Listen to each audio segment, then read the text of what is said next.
Space, the geographer's frontier.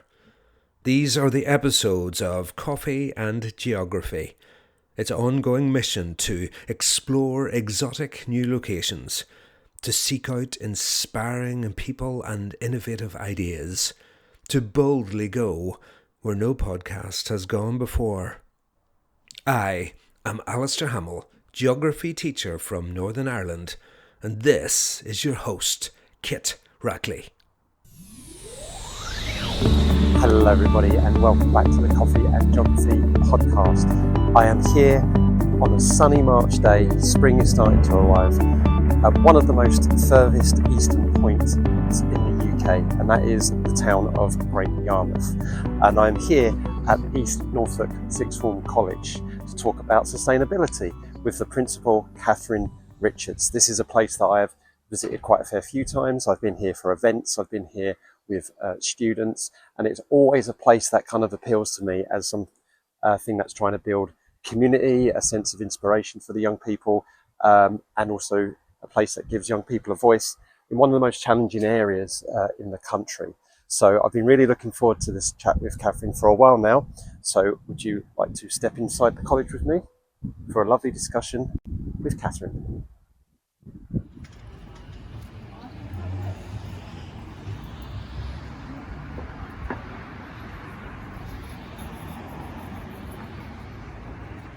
Hi Catherine, it's great to see you. Thanks for welcoming me back to the college. I don't know for how many, the nth time. Lots and lots of times, yes. Yeah, it's good, and it's a pleasure to have you here. Oh, thank you. And as I say, I think it's the first time we've actually managed to just sit down and have a drink between us, really, because every time I've visited or I've seen you out and about in Royal Norfolk Show and things like that, we've just been so busy and in our mindset, good to go with everything that we have to do. We've got a mission. Yeah. But now I finally get to chat to you one-to-one, which is absolutely brilliant. So thank you. Yeah. So I'll say cheers to that. Cheers to that, indeed. So, yeah, we're here to talk about East Norfolk Sixth Form, and it's kind of like its sustainability drive.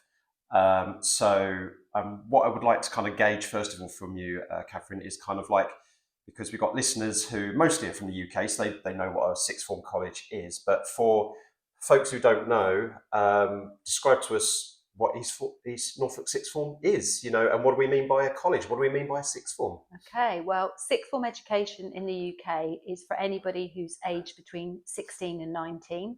So East Norfolk Sixth Form College has about 1,800 young people, all aged between 16 and 19, and they study A levels, T levels, and applied qualifications. So these are the qualifications that will get them into university. So they're called level 3 if we were to be doing them in levels, but they are the equivalent of A levels. So most people across the world will understand A levels. Yeah. So we only educate people of age 16 to 19, and that means that we're really specialist in this area. So we literally have hundreds and hundreds of young people that come through our doors every year, and we help them to go on to amazing careers, onto university, and out into the workplace. Yeah, it's fabulous. And like kind of like the way that the UK kind of education system works here, we've got so many different names for same things, but kind of if you were to say, like, for our national audience, our like high school diploma is kind of like our GCSE kind of thing, although it's like it doesn't align. But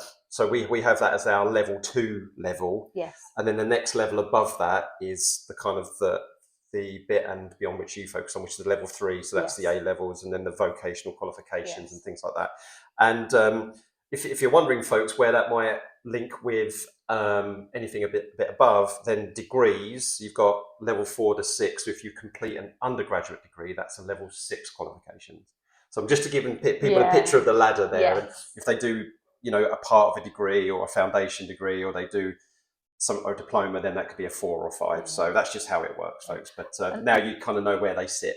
And it's quite complicated, because for anyone outside of education, trying to work out the different levels, even people in the UK struggle with that. So yes, but if you just think of it, level 3 is most of our target audience. So we do have some students that for whatever reason don't get their GCSEs when they leave their high schools, and they will come to us as well and resit, particularly maths and English. But that's a much smaller proportion of our overall cohort. Yeah, and So to give people kind of like the locational context of where we are, so we're in a quite very, very famous, very well-known city or town in the UK. So right on the east coast, almost the furthest east you can go, but that accolade goes to Lowestoft, just down the road. But so Great Yarmouth is a port town. It's traditionally got this vibrant history with regards to trade and, very hardworking people. Now it has one of these monikers of it. It has one of these, badges that no place wants to say it's like one of the most deprived areas of the country, and there's lots of social challenges here. Whenever I've been to Great Yarmouth, whenever I've come to East Norfolk Sixth Form, like I can see the vibrancy in the community, and you seem to represent like the spirit of Yarmouth the way it should be seen. And just tell us a little bit about how the college sits within Yarmouth, and maybe dispel some myths about what someone up in the northeast might have of Yarmouth, or someone else might have, oh, Yarmouth, don't want to go there. Okay. Dispel some myths for us. Well, the first piece is it's Great Yarmouth. And Great Yarmouth is absolutely great, described by Dickens as the finest place on earth. I never knew that. Yeah, that is true. Huh. So there's a fact for you. In Great Yarmouth, we have got some tough challenges. We suffer a bit from seasonal unemployment because a lot of our local industry is related to tourism. And that means that in the winter, things can become quite tough. We've also been seen as a great contributor when oil and gas, and we know how challenging oil and gas is from a sustainability point of view. When oil and gas was at its height, Great Yarmouth was really, really rich. So in the 70s, sort of going into the early 80s. Now, once that was seen correctly to not be the way forward for our energy for the country, we had to move into other industries. And luckily for us, I think there will be another time when Great Yarmouth will boom, and it's very, very close. That's because of the wind energy, clean energy that's happening. We've got huge wind farms being built just off our coast. In terms of our location, you mentioned correctly, we are almost the most easterly point in the UK. And in fact, Great Yarmouth is nearer to Holland than it is to Heathrow. And that is a really big challenge for us, because when you come to Great Yarmouth, we are the end of the railway line. You literally don't go anywhere else. So you have to be determined to come to Great Yarmouth to actually arrive here. Whereas I think other towns really benefit because you'll have people passing through. They'll bring their ideas. They might spend their money. We don't have that. Now, East Norfolk, for us, I mean, I've said it's the finest place on earth. I think we have a huge amount of really brilliant natural benefits. We've got a huge seal colony at Horsey. I mean, thousands and thousands get born every year. We've got brilliant beaches. Galston Beach, which is where the college is, has been voted one of the top beaches in Europe.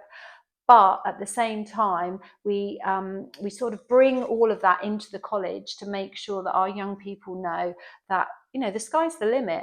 And I think, yes, the area might have some challenges, but actually there's some really good elements to living here. Cheaper housing being one of them. So if you can get a good job in Great Yarmouth, you can get a pretty good price on a home. You can get more affordable rents. So it's there are some really key positives to living in this area. Absolutely. And one thing, and I know as an ex-geography teacher, and still I'll always identify as a geographer first and foremost, is that statistics underlie these things, and they are so, they hide the human element, the human spirit, the kind of the almost the history behind everything, and the reason, the culture, the reason why people think the way they think, they feel the way they feel, and the pride that they have in an area. And we know that this area is undergoing environmental challenges, social challenges, and political challenges as well. And and a lot of that gets conflated, and there's a lot of intersectionality between those things as well. But we can leave that for another time. Those kind of things, because we could be here all day. All day, indeed. So, and you mentioned like the potential of like sustainability in this area. I mean, you're right. And for anyone who's listening and watching, it's like, just have a look at where the hubs and the centres of growth for energy is in the UK, and it really is here, because you've got some of the world's biggest wind farms just off the coast here at Yarmouth. I mean, on a very clear day, if you've got better eyesight than I have, you can actually see them out there, can't you, on the coast? And yesterday, actually, when we had an event here, we had people like Matt Henderson from Scottish and Southern Energy talking about, the prospects for the area. And I do get that feeling of what you say, that there is with the support and the enablisation, and if people in this community get enabled by the people who should be doing better by these people, this place could thrive. It really, really could. And it isn't just about Pleasure Beach and Joyland and coming here in the summer. I can see this place thriving in the winter, and winters when we get most wind, for instance. Well, that is true. So, I mean, I'm lucky enough to be a member of the town neighbourhood board, and that means that we talk about all the investment that's coming into Great Yarmouth. And the port of East Anglia, that's run by Peel Ports, I think it's getting something like £40 million worth of investment. Wow. So Great Yarmouth will become the centre for imports for the country in certain areas, and that's particularly in agricultural areas, materials. So that, we want to increase the amount that's being brought in by ship rather than plane into the country. So that fits really well with that sustainability agenda. One of the challenges we have a bit is about transport in our county. That's quite difficult at times. Yes. It's a huge benefit in some ways, because we also have no motorways here, which is, that is lovely in some ways, but a real challenge in others. And the main roads we do have around here are exceptionally challenging. The Acle Strait, that's notorious for its own reasons. Yeah, so that's one area. Another element that we've really seen come into Great Yarmouth is regeneration. So there is going to be a new regeneration of the station. We're going to be having new investment, new housing, maybe some hotels. There's always the worry about concrete, because we don't want to cover everything in concrete. But I think from the human geography point of view, what's really exciting is its investment in facilities that are going to help people, whilst also trying to increase our sustainability locally. So, for example, the Winter Gardens is, I think it's the only Victorian winter gardens left in the country. If it's not the only one, it's one of only two, and it's going to be restored.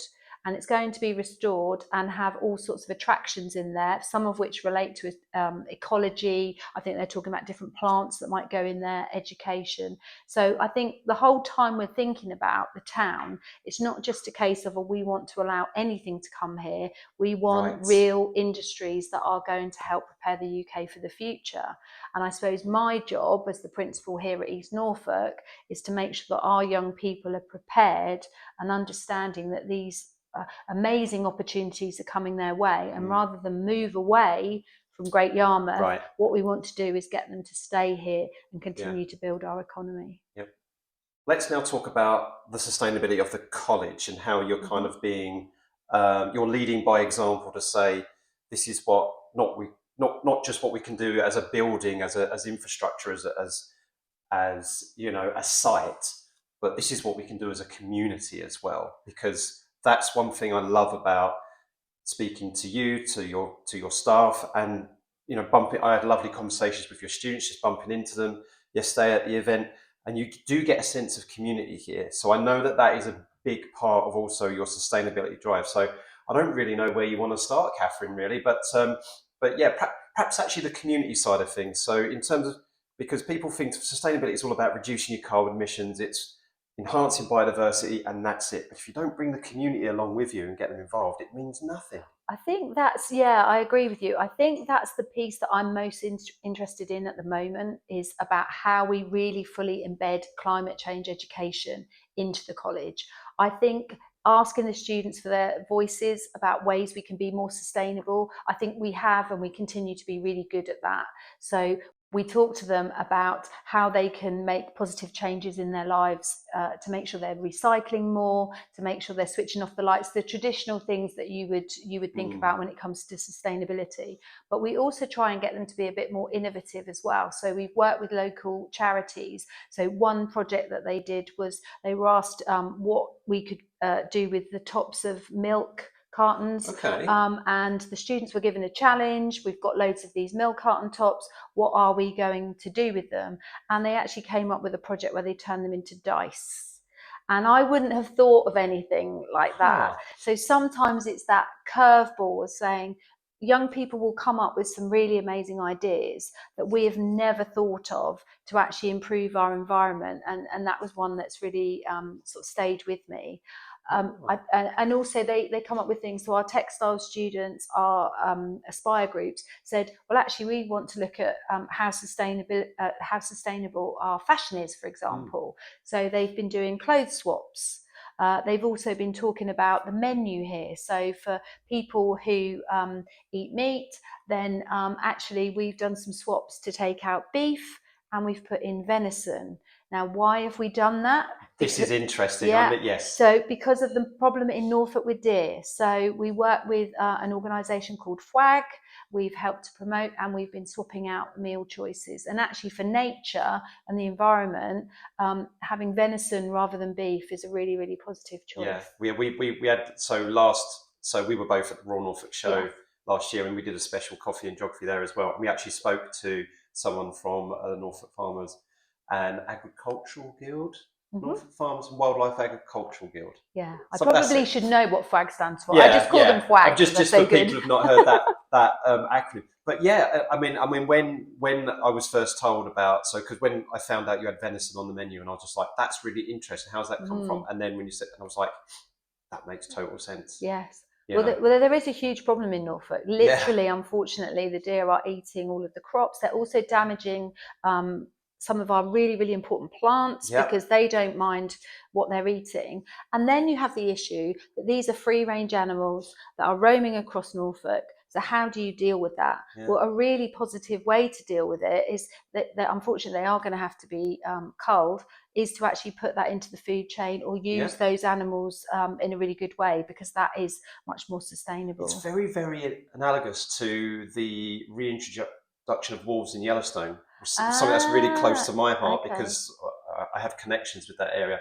So, you know, when the wolves were hunted to, in that area, they were hunted to extinction because of the conflict with the farming community. And that meant the elk population exploded, and then the whole ecosystem started to break down because there was overgrazing of certain plants. The beavers disappeared because they couldn't find enough vegetation to, you know, to build their homes, and there was what we call a trophic cascade. So they teach environmental science here as well. So we know we've got some colleagues who know about all that. And then they reintroduced the wolves, so they put the apex predator back in, and that helps control the population. So effectively, by putting the deer into the food chain here, we've effectively, taken the role of the apex predator to control those populations. And that, to me, is a great example of humans being stewards of the environment in a way where they're benefiting the environment in a systemic way, rather than using the systems to usurp the environment, to say we'll just go around and we'll cull all the, and then put the carcasses somewhere and then that's it, and burn it or whatever. Whereas actually, or do selective culling, or neutering or something like that. So we're getting our meat, and if you love meat, you've still got your option. You've still got your option, and so that's something. And to be fair, not many people think of young people aged 16 to 19 eating venison. You tend to think of it as something that posh people might have, but we have it chili. They'll put it in lasagna. It's literally. So I'm really proud of that, and I'm really proud of the students, because they've been really open to the fact that this is a different option for them, but this is doing their bit for the environment.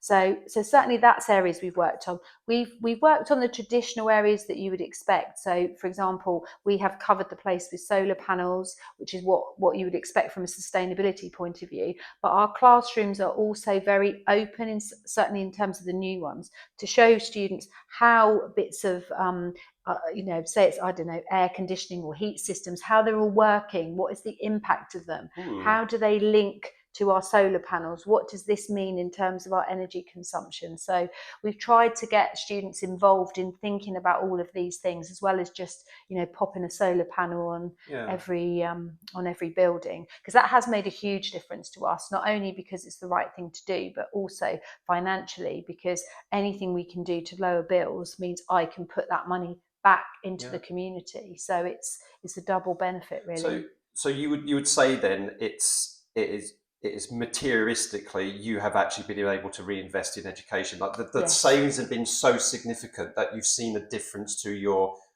education pedagogical budget. Yes. And Yeah. you've been able to send staff on CPD, you've been able to give students extra experiences, you've been able to host conferences, and thank you so much for your generosity, not charge for the actual hosting of it.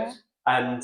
And that again reinforces this whole community cohesion and this kind of, because you're benefiting from some solar panels on the roof. I mean, that's not the only thing, but that's part of the puzzle, I guess. Yeah, and I think it's looking at all elements. So it's looking at the sustainability piece and saying, how can we look at every area? So another area we're looking at, and we've certainly had, we were talking with Anglian Water when they were here at the conference yesterday.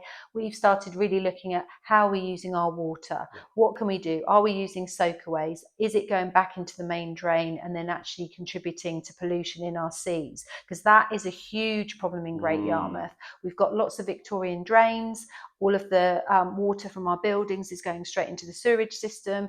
It gets too full, and then obviously the gates open and let it straight into the sea. Yeah. I don't want that for our young people. I want them to be able to go to the beach and benefit from our, we've got wonderful beaches here. Yeah. I don't want that pollution sort of contributing to the environment around us. So by us thinking about our water and doing our bit, that really makes a big difference. And we're hoping, well, no, we're not hoping.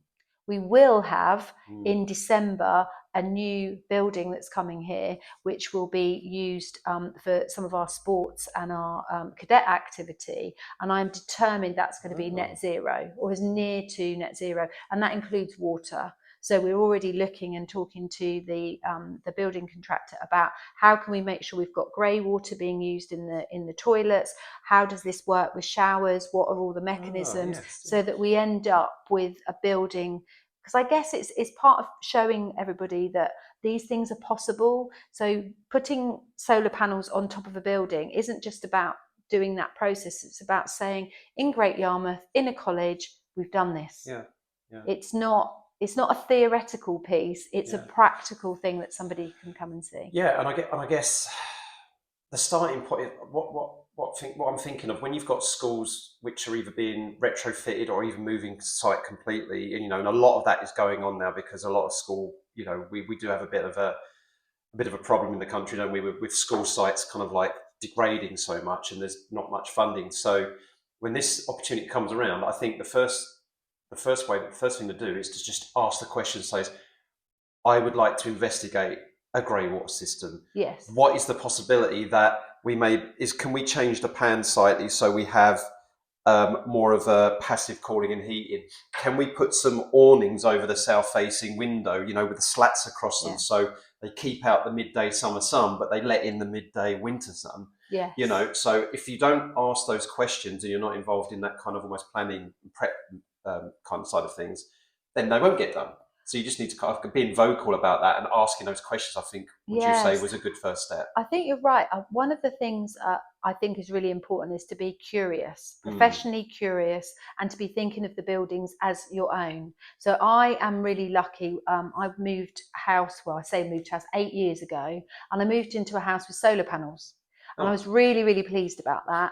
But they didn't have batteries with the solar panels. And there are some issues around batteries and lithium, I know. Absolutely, yeah. But what I arranged was to have batteries fitted at home.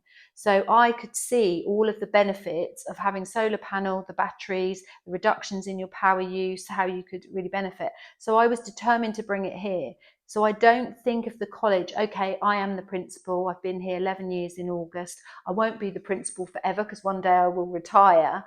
But I think of this place as mine. And I want to treat it in that way. And I think, going back to your earlier point about that community, pride, it's the pride, We want this to be the best place for a young person to study. We want them to have every possible opportunity. We want the buildings to look nice. We want to be able to spend our money on staff and students.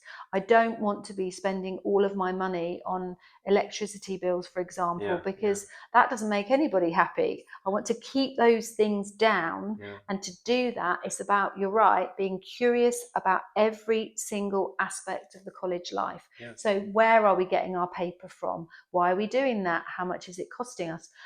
We've completed a reduction, for example, in photocopiers. So we used to have many more photocopying machines around the college. We reduced it right down. I think we've only got 6 now across the college.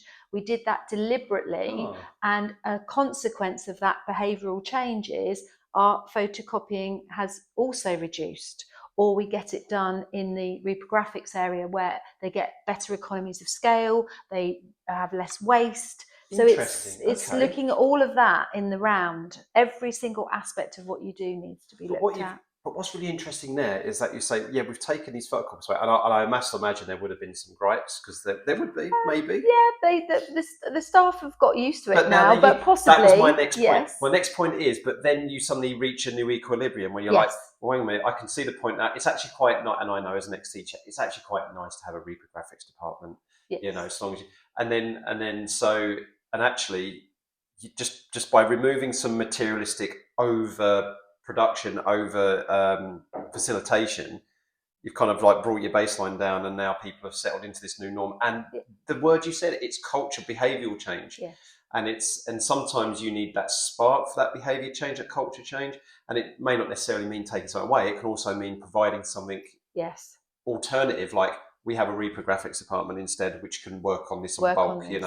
If you say you need so many exam papers printed by a certain amount of time, that will go on the job list, and it will get done, because that's a big job. But rather than, oh my goodness, I'm getting triggered. You're getting triggered for that, yes. But we don't. I mean, another example is thinking about our bins. So when you walk around the college, you'll notice that we don't have bins in offices, we don't have them in classrooms. We have them in the corridors, and we have more recycling bins than we do have black bins. I have noticed that, yes. actually. Well, that is on purpose. So I don't have a bin in my office. My office is upstairs. I have to go down the stairs. So when I'm putting my waste into the bin, I have to go down the stairs and place it in the bin down in the main corridor.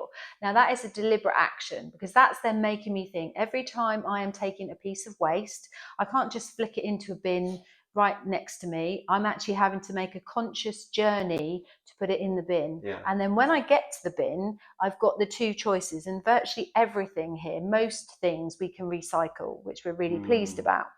One of the problems we get is when food waste is mixed in with the recycling.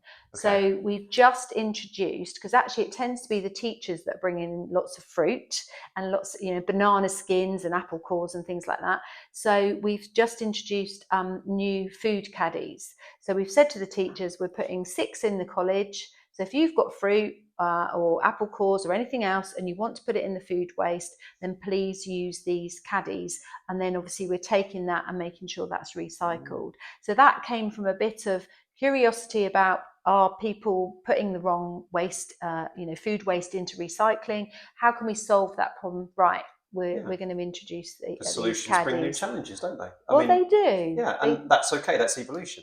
Absolutely. And with the students in the cafeteria, we already have a setup. So if there is any food waste, it automatically got moved anyway. So that's been really good. And of course, the students say to us, again, back to community, we want to have recyclable cartons, certainly for any of their food that is bought. We want to have recyclable cutlery. And we've had quite a big debate here about wooden cutlery versus compostable cutlery. And we went for compostable, because actually wooden cutlery we worked out wasn't as good for the climate as the compostable. That seemed to be. Take note, UEA. Well, it was a big challenge. But I think for me now, the next piece is I feel like as a community, we have embraced really lots and lots of sustainability initiatives.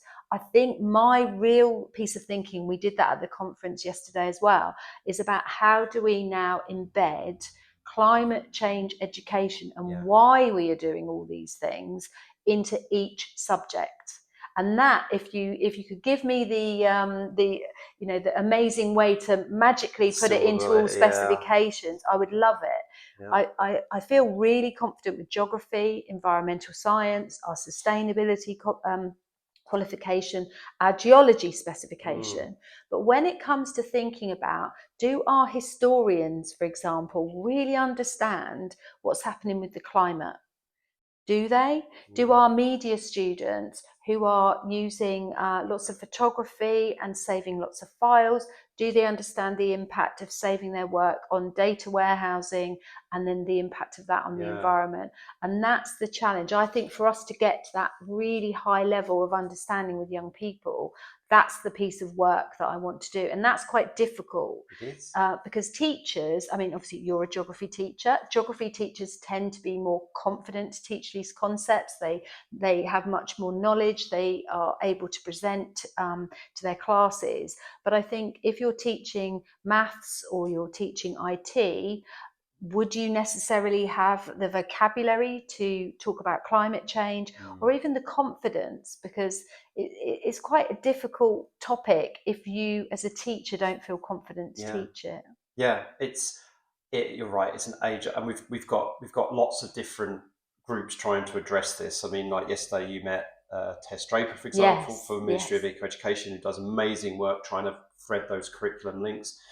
You've got also, so I'm going to list for our listeners and the kind of listing kind of things I've come across. And you've got Teach the Future, which have taken the Key Stage 3, 4, and a couple of Key Stage 5. So again, that's the equivalent of Key Stage 5, Level 3 kind of stuff. And like done like a tracked changes of the national curriculum. Says this is where you could embed not just sustainability education, but kind of like the reasons why it's important. And so there's a lot out there that they're trying to do this. And I think one of the best examples I've come across is something called the Morecambe Bay curriculum, where it's a place-based curriculum for all the schools in the Morecambe Bay area, where it's actually all about the history of the area. It's all about the culture, but also the future of the area for environmental sustainability. And and it's great. And a lot of schools up there have taken that on board. And so you could, I don't know, I mean, it is an open question at the moment, but it could be something for the college to demonstrate leadership. Well, do you know what? I am enjoying exploring it. I think it's one of those really tricky problems that I think we need to solve, because it isn't just about, I'm really conscious, it's not about adding something on. It is that piece about fully embedding it. And I've already talked to my deputy. We run a research conference every year, so we have it in July. And I've already said to him, I want one of the pathways for next year to be, how do we tackle some of these challenges? So you never know. This time next year-ish, I might have the solution for you, because I think it's about our teaching community providing me with the solutions, because it's not top down in this instance. I can't just insist everyone embeds climate change education. What I need is for them to want and need and help us from the classroom up to leadership to embed these concepts. So really important work. But yeah, I'm determined to do it. So at my local high school, we went to a little art exhibition where all of the year groups took part in it, right from year 7 all the way up to year 13.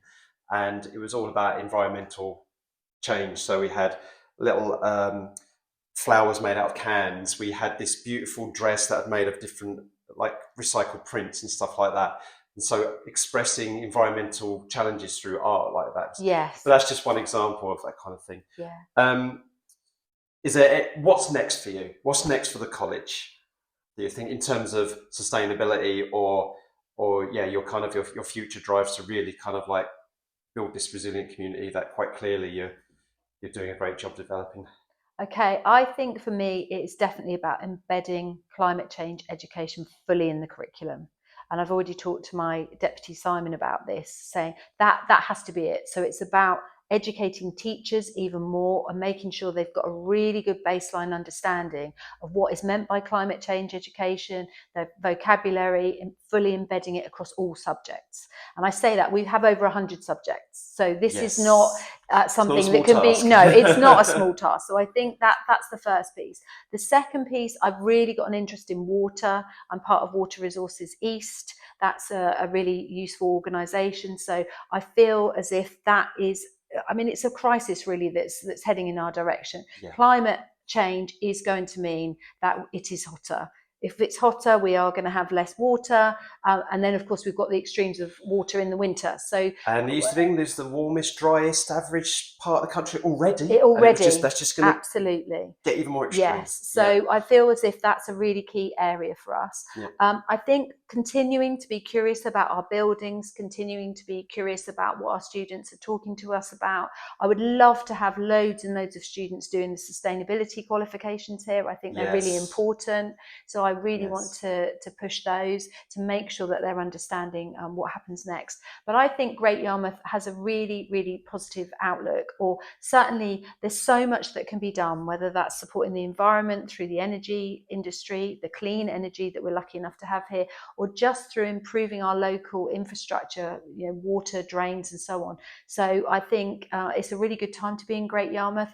And I do believe, as Charles Dickens did say, I think we will become again the finest place on earth. Wow. What a quote to end on. Catherine, it's always a pleasure talking to you. I'm so glad that we've got together in person. We've collaborated so much and connected so much, but to actually sit down and have a cup of tea and a proper chat with you has been an absolute delight. So thank you very much for giving up your very busy schedule to talk to me today. Thank you. Thanks for tuning in to another episode of Coffee and Geography. If you're enjoying the show, be sure to subscribe on your favorite podcast app and leave us a rating or review. It really helps. Some episodes are also available with video, so don't forget to check out the Geogrambling's YouTube channel for more. Stay in the loop by following us and using #CoffeeJogPod on Blue Sky and LinkedIn. That's #CoffeeJogPod, where we share updates on new episodes and upcoming guests. Got a question for a guest? Post it on LinkedIn or Blue Sky using #JogQ over a brew. Yes, #JogQ over a brew. And we might just feature it on the show. Keep exploring, keep connecting, and as always, keep geogging.